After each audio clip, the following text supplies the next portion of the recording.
Hola, comenzamos ahora con la segunda clase del capítulo 3 del apunte, o también llamado tema 3, sobre operadores diferenciales. Y vamos a avanzar ahora vamos a ver estas dos secciones, divergencia y flujo y el teorema de Gauss. Todos recuerdan probablemente el teorema de Gauss, y si no lo verán ahora, pero le vamos a dar un enfoque probablemente diferente al que han visto en el curso de cálculo que hayan tomado. Entonces vamos directamente a ver esto. Consideramos ahora un campo vectorial B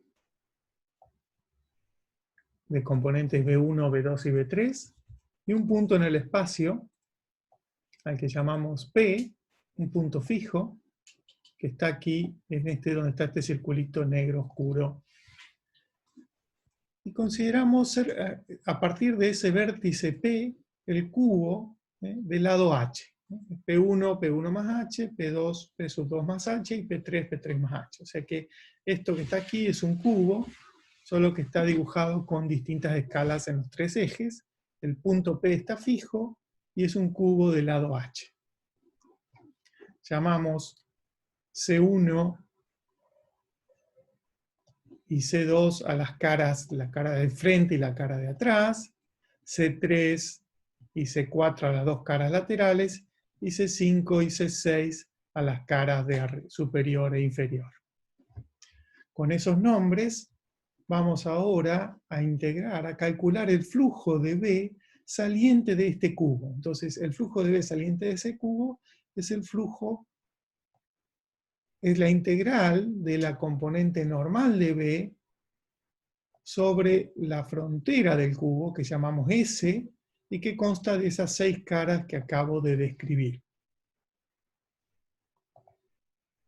Entonces pasamos a la siguiente diapositiva y vamos a calcular, queremos calcular, como dije recién, el flujo hacia afuera de S, de ese campo vectorial B. Entonces es B por la normal.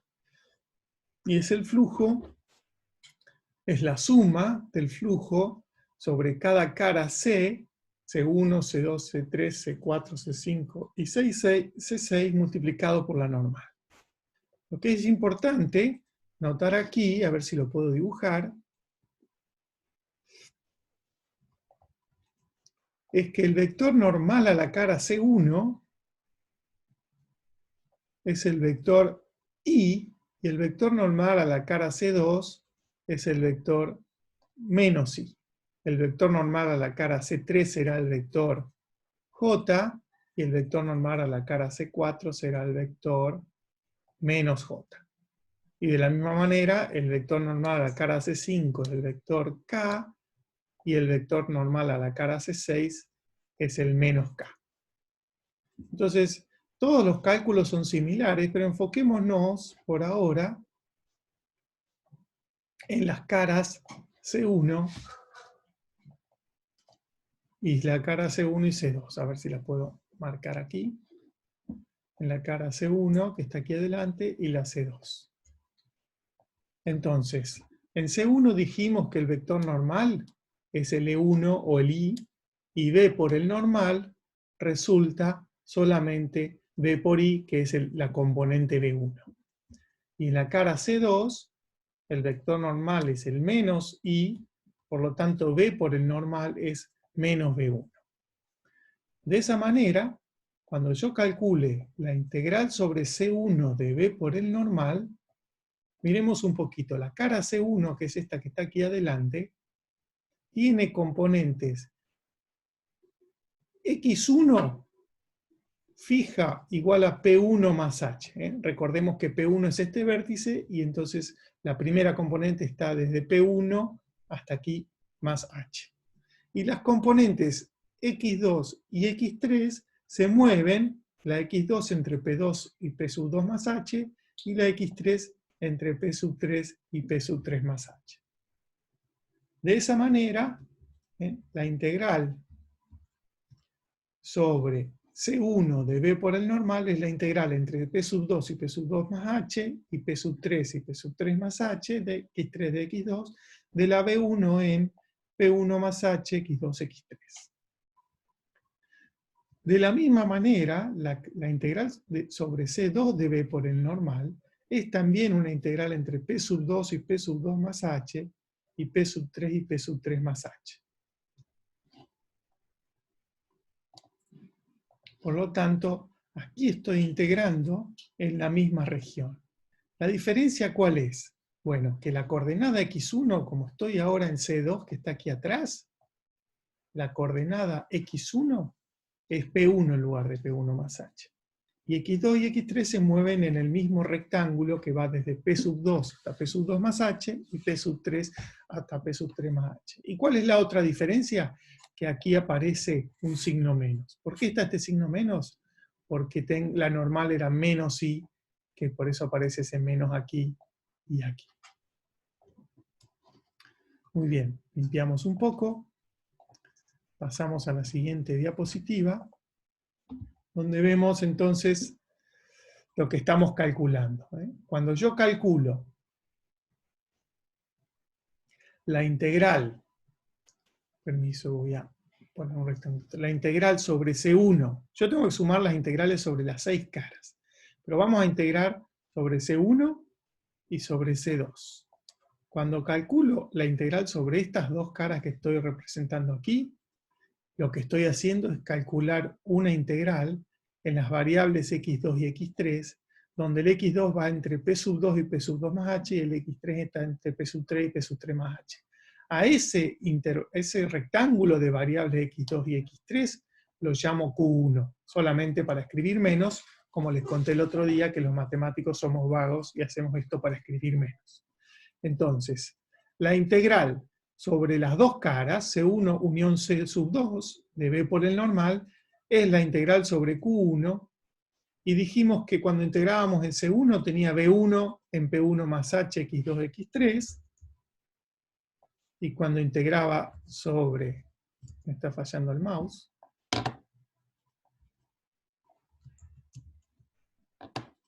a ver, esto, ahí está, B1 en P1 más H, X2, X3, y cuando integraba en C2 tenía B1 en P1, X2, X3.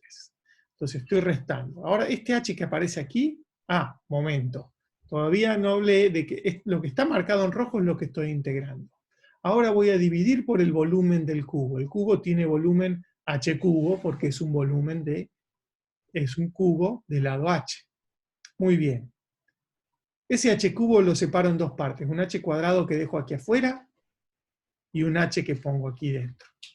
Entonces, miremos esto. A ver, pensemos por un ratito. Cuando h tiende a 0, este integrando, esto que está aquí adentro, voy a borrar un poco todas las líneas que aparecieron.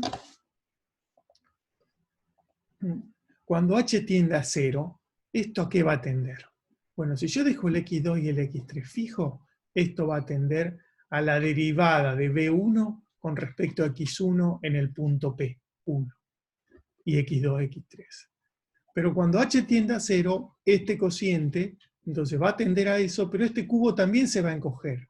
Este Q en realidad es el cuadrado que está aquí atrás. Este Q, ¿qué área tiene? Bueno, estos dos lados son h, o sea que el Q1 tiene área h cuadrado, y aquí estoy dividiendo por h cuadrado. Por lo tanto, cuando h tiende a 0, todo esto va a tender a la evaluación de ese integrando en el punto P1, P sub 2, P sub 3. La demostración es un poquito más complicada que lo que vimos, pero se deja como ejercicio para el lector interesado y que puede consultarme todas las dudas que tenga. Pero si no, basta con entenderlo intuitivamente que esto tiende a la derivada de B1 con respecto a x1 en el punto P1, P sub 2, P sub 3. Y de esa manera, entonces, cuando hago tender h a 0, ahora aquí tengo sumadas las 6 caras. Estas son las dos caras C1 y C2, dividido por el volumen. Esta se corresponde a la cara C3 y C4, y esta integral corresponde a la cara C5 y C6. Cuando hago tender h a 0, cada uno de estos tiende, el primero a la derivada de B1 con respecto a X1 en el punto P, el segundo derivada de B2 con respecto a X2 en el punto P, y el tercero a la derivada de B3 con respecto a X3 en el punto P. ¿Y qué es esto? No es otra cosa que la divergencia de B en el punto P. ¿Y qué teníamos a la izquierda? A la izquierda teníamos la integral sobre las 6 caras del cubo, es decir, el flujo saliente de ese campo de velocidades B a través de la superficie del cubo. Y lo habíamos dividido por el volumen, no por el área de la superficie, para que esto diera algo razonable. Entonces llegamos a la conclusión de que el límite, cuando los cubos se encogen a un punto del flujo que sale del cubo, siempre que lo esté promediando con el volumen, es la divergencia de B en P. Y lo escribimos acá. Si ves el campo de velocidad de un fluido, la divergencia de B en P es el flujo saliente de P por unidad de volumen. Y de ahí viene el nombre de divergencia. Tiene que ver con el flujo que sale de un punto por unidad de volumen.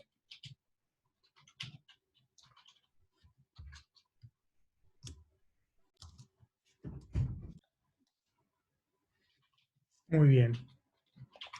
De la misma manera,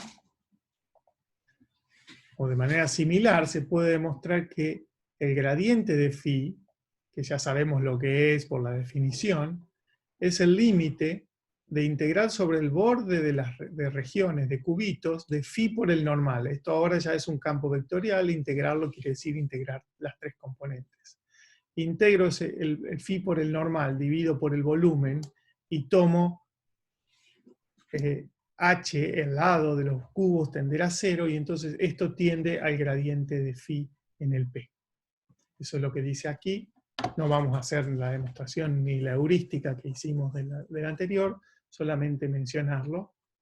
Y de la misma manera, se puede ver que el rotor de B, a ver si puedo señalar, el rotor de B o el rotacional de B en un punto P es el límite cuando tomo cubos que tienden a 0 de la integral sobre el borde del cubo de n producto cruz el B.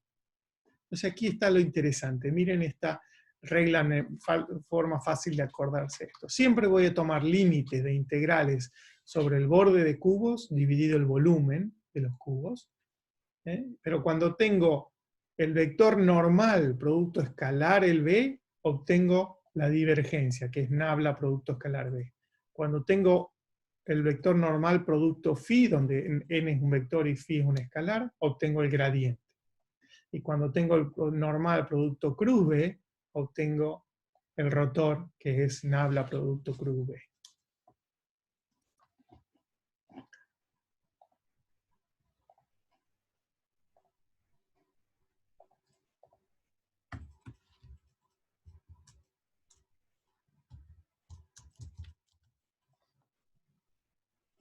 Muy bien, pasamos ahora a ver el teorema de Gauss, que ustedes seguramente conocen, aunque tal vez no lo recuerdan tan fresco en sus mentes, pero lo vamos a ver de una manera diferente. Vamos a ver una nueva forma de llegar al teorema de Gauss para aprender un poco más. Entonces, hace un ratito vimos que cuando yo tomo regiones R que son cubos que se encogen a un punto P, entonces el límite de las integrales de superficie sobre el borde de los cubos de B por N dividido el volumen era la divergencia de B en el punto P. Eso acabamos de ver. Bueno, de la misma manera se puede demostrar que esto es cierto, aunque las regiones no sean cubos exactos, lo importante es que se mantengan cierta razón de aspecto. Entonces, creyendo que eso es cierto, confíen en mí que es cierto, les voy a mostrar una manera de llegar al teorema de la divergencia.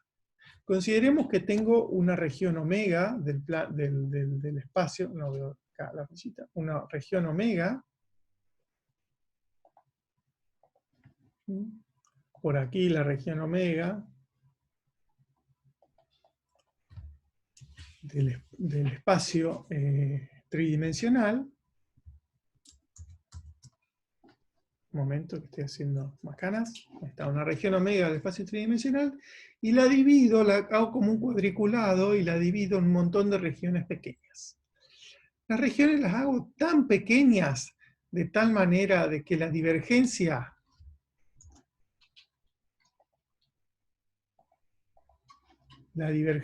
en un puntito de cada una de esas regiones sea aproximadamente el flujo saliente de esa pequeña región dividido por el volumen, ¿no? Acabamos de decir que cuando esas regiones se encogen a un punto, entonces el límite de esto, la integral de superficie, el flujo que sale hacia afuera de la región dividido el volumen, el límite de eso era la divergencia en un punto P.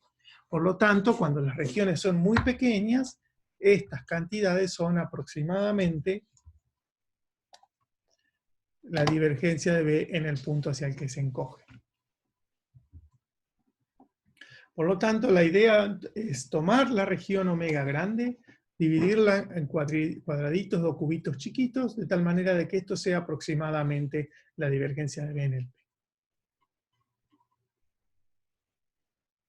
Ahora, la divergencia de B en un punto es aproximadamente el promedio. Aquí estamos viendo algo del capítulo 1. Tengo la divergencia de B integrada en la regioncita omega I. ¿Sí? Omega I son estas regiones acá donde está el P sub I.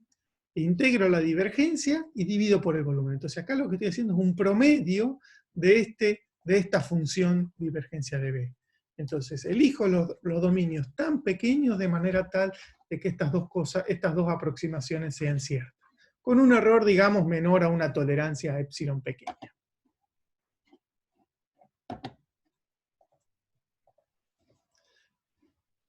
Muy bien, ¿qué hago ahora? Ahora voy a sumar sobre todas las regiones citas omega I que están ahí. Y voy a pasar un poquito al pizarrón para mostrarles.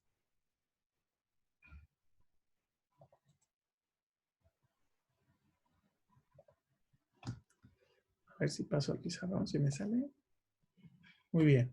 Entonces, yo tengo que sumar. Tengo regiones, vamos a pensar así. Acá tengo una omega 5, al lado tengo la omega 6, y así. Entonces, tengo que integrar sobre el borde de la región omega 5, que tiene 1, 2, 3, 4 lados, el campo vectorial B por el vector normal, diferencial de área de superficie. Ahora, el vector normal de omega 5, vamos a llamarlo N5 de este lado, va para allá, y el vector normal de omega 6 va para allá. Entonces, cuando yo sume, por ejemplo, la integral sobre el borde de omega 5 con la integral del borde de omega 6, de B por N diferencial sigma, la integral sobre este lado, esa interfase que está entre las dos, se va a anular y solamente me va a quedar la integral sobre este borde. Y a medida que vaya sumando todas las integrales en los lados internos de mi región se van a anular, y lo único que me va a quedar al final de cuentas va a ser la integral sobre el borde de mi región, pero todas las regiones estas se van a anular cada una con la de al lado.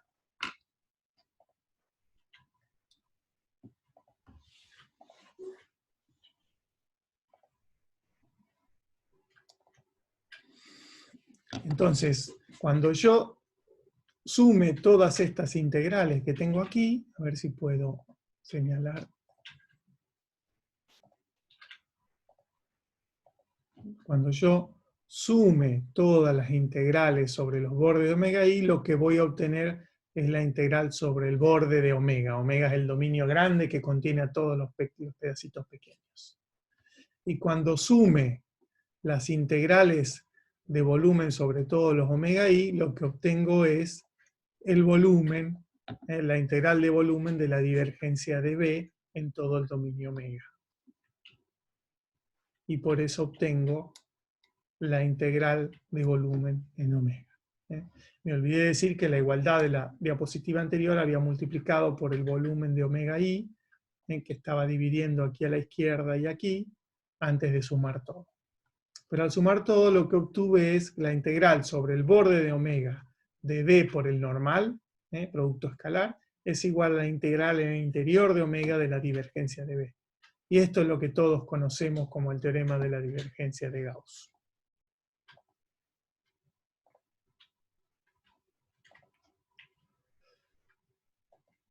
Muy bien, terminamos con algunas observaciones. Entonces, enunciamos el teorema de la divergencia de Gauss, que dice, si tengo una región omega, tal que omega y su borde están en la zona donde el campo vectorial B es diferenciable y sus derivadas son continuas, o sea, B es C1 en la región omega unión el borde, es decir, omega rayita, es lo que se llama omega clausura en términos matemáticos, es omega unión el borde. Si la función y todas sus derivadas de primer orden son continuas en la región de interés hasta el borde, no puede tener problemas en el borde, entonces integral sobre el borde B por el normal es lo mismo que integrar en el interior la divergencia de B. Es decir, el flujo hacia afuera de una región es igual a la integral o la suma de cuánto está divergiendo adentro de esa región. Es un poco difícil de decir, por lo menos para mí en palabras, pero eso es lo que dice este teorema. Veamos un ejemplo. Si yo tengo el campo de Newton, que era B de R igual a menos R sobre R cubo, que tiene un problema ¿dónde? En el origen. Esta función es una función C1 en todo R3, excepto en el origen, el 0, porque en el 0 tiene una singularidad. Este límite no existe cuando R tiende a 0. Entonces, esta igualdad que está aquí en el teorema vale siempre que la región no toque ese origen. Por ejemplo, si tomo la esfera con centro en el punto 1, 1, 1, que está lejos del origen, está a distancia raíz de 3 del origen, y radio 1, esa esfera no toca el origen. Por lo tanto, en esa esfera vale el teorema de la divergencia y vale esta igualdad. No vale el teorema de la divergencia, no vale la igualdad 1 en la esfera centrada en el origen y de radio 1. ¿Por qué? Porque el origen quedó dentro de la región. Tampoco vale en la esfera centrada en el 1, 0, 0 y radio 1. ¿Por qué? Porque ahí el origen toca el borde de la región que estoy considerando.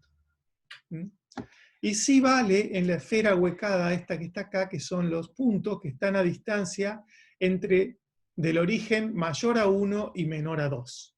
Aquí dice 4 porque está toda la distancia al cuadrado. Entonces los puntos que están a distancia del origen mayor a 1 y menor a 2 sería como la clara de un huevo perfectamente esférico, sin la yema. Esa región no toca el origen, porque es la clara del huevo. La yema estamos pensando que el origen está en la yema.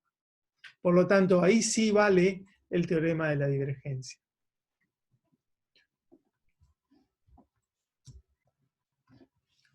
Muy bien. Hacemos unas pocas observaciones más y terminamos este segundo video sobre el capítulo 3. Entonces, si ves un campo vectorial C1 en todo R3 o en una parte de R3 donde estamos en interés, y su divergencia es 0, entonces, ¿qué ocurre? Bueno, si la divergencia es 0, cuando la integro en una región, la integral me da 0, pero por el teorema de la divergencia de Gauss que acabamos de ver, eso es lo mismo que el flujo saliente hacia afuera del borde de la región omega.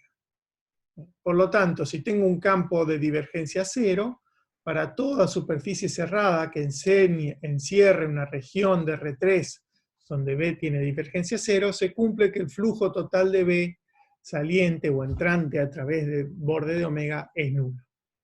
Como eso ocurre para toda superficie cerrada, resulta que el flujo es incompresible, que es esto que dice aquí abajo. O sea, en ningún lugar se está comprimiendo, se está condensando, está aumentando la masa, ni disminuyendo la masa.